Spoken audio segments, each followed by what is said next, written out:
হচ্ছে না। আর আমি তো শুনছিলাম যে এখানে যেমন এজিপি কে ভোট দেওয়া মানে বিজেপি কে ভোট দেওয়া, এগুলো কি সত্যি?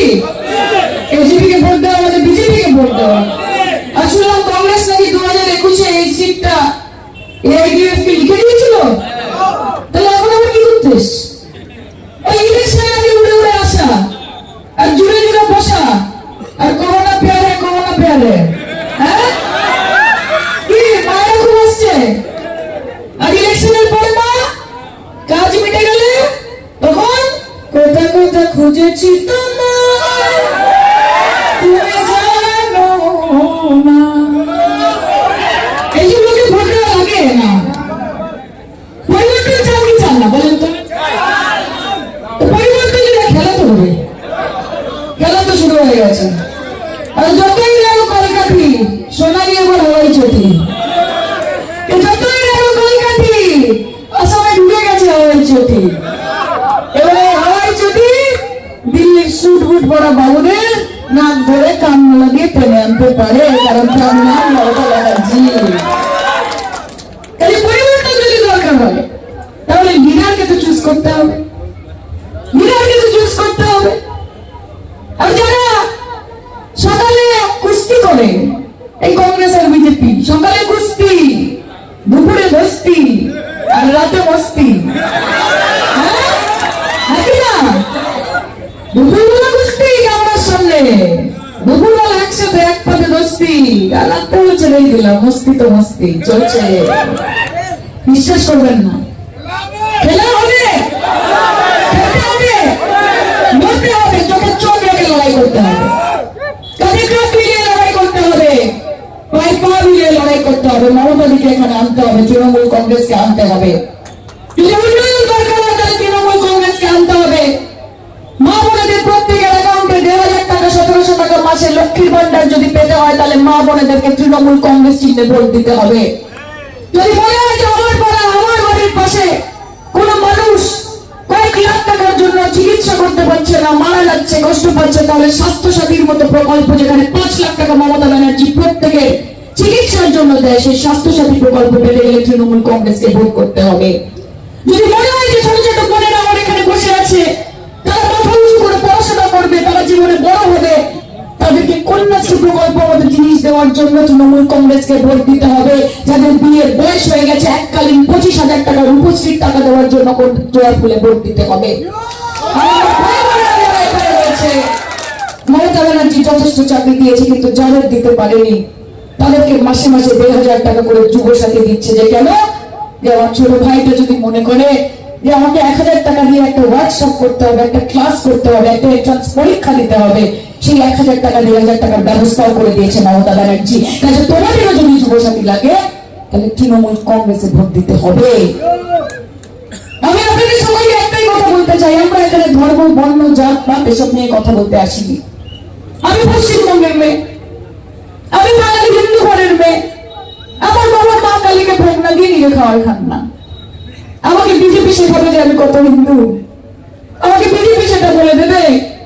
এবং আমার হিন্দুত্বই আমাকে শিখিয়েছে যে তুমি যতই বিশাল হও না কেন, যতই বৃহৎ হও না কেন, সকল ধর্ম সকলকে সবাইকে সম্মান দিতে হবে। সেটাই তোমার আসল হিন্দুত্ব, সেটাই তোমার আসল হিন্দুত্ব।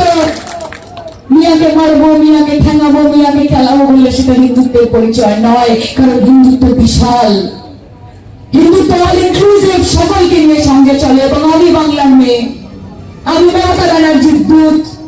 আমি একটাই কথা জানি যে আমার যখন মনে হবে তখন আমি গলা ছেড়ে গাইবো, একলা নিতাই একলা নিতাই একলা নিতাই একলা নিতাই, হরিনাম নিয়ে জগৎ মাতালে আমার একলা নিতাই।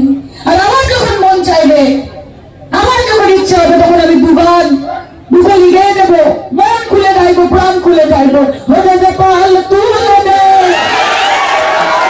হলা করিস না, ছেড়ে নৌকায় আমি যাব মদিনা, ছেড়ে নৌকায় আমি যাব মদিনা।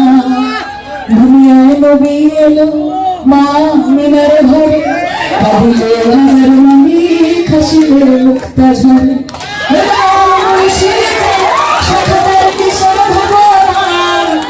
মুর্শিদ যার সখা তার কিশোর কাবা নয়নে মদিনা,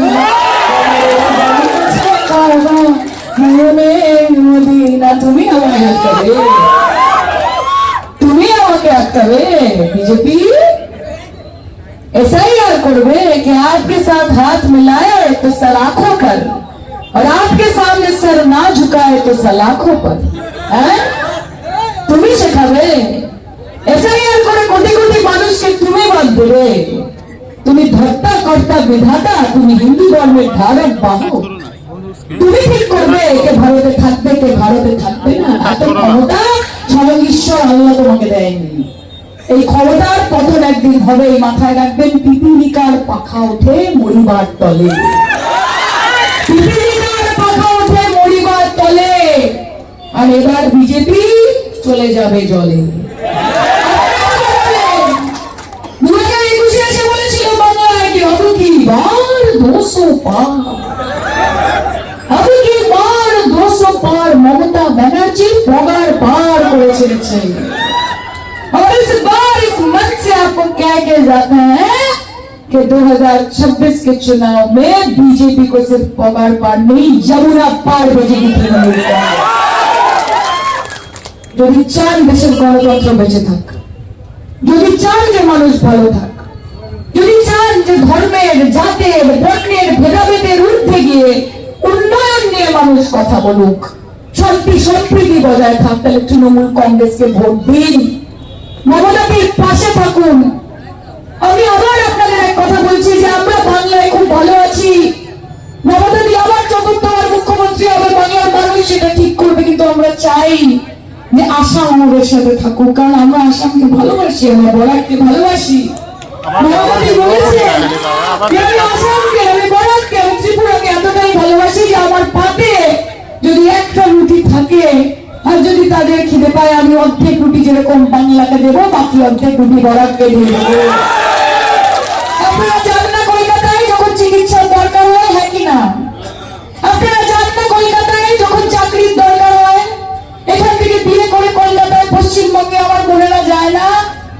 শিক্ষার জন্য যান, স্বাস্থ্যের জন্য যান, চাকরির জন্য যান, আর কোথাও যেতে হবে না। দিদিকে এখানে নিয়ে আসেন, বাকি সবকিছু আপনা আপনি এখানে চলে আসবে।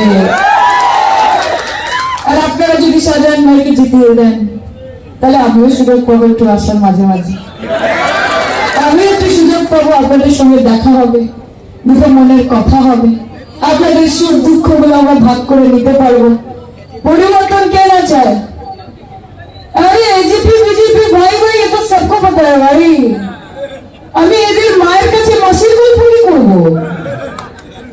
এজিপি বিজেপি এরা সবাই সকালে এসআই আর রাত্রেবেলা বুলডোজার, বুলডোজার চালাবে। এত ক্ষমতা তাদের, এমনি তো কিছু করতে পারেন না, জঙ্গি আটকাতে পারেন না। পহেলগাঁওতে জঙ্গি ঢুকে 26 জন নিরীহ ভারতীয়কে মেরে দিয়ে চলে গেল, সাইকেলে করে ঢুকলো, পায়ে হেঁটে বেরিয়ে গেল, কিচ্ছু করতে পারলেন না। চায়নাকে আটকাতে পারেন না, চায়না এসে ভারতের জমি দখল করে নিচ্ছে, কিচ্ছু বলতে পারছেন না। অরুণাচল প্রদেশে আটকাতে পারছেন না, তারাও বলছে ভারতীয় জমি আমাদের। তাদের আটকাতে পারেন না, কাদের আটকান? নিজের দেশে নিজের ভাইদের আটকান। কাদের আটকান? নিজের দেশে অপোজিশনকে আটকান। বলেন যে আমাদের মুখটা বন্ধ করে দিলে হয়তো বাকি সব বন্ধ হয়ে যাবে। আরে ট্রাম্পকে গিয়ে আটকান না। आपका 56 इंच का दबदबा, आपका सीना कहाँ गया मोदी जी? कहाँ गया? जब डोनाल्ड ट्रम्प बैठ के अमेरिका से बोल रहे हैं कि भारत किससे तेल खरीदेगा, कितने पैसे में खरीदेगा, कितने दिनों के अंदर खरीदेगा, किससे दोस्ती निभाएगा, किससे दुश्मनी बरकरार रखेगा, वो अमेरिका राष्ट्रपति हमको बताएगा। और आप यहाँ पे बैठ के सोचेंगे क्या वाह मोदी जी वाह बोले? नहीं होगा वैसा। যতদিন মমতা ব্যানার্জি বেঁচে আছে, ধমকানি, চমকানি, ছোকরানি যাই করো না কেন, কোনো লাভ হবে না। কারণ বাংলার মানুষ অন্তত বুঝে গেছে যে লাভ ছাড়া ক্ষতি নেই, দিদি ছাড়া গতি নেই।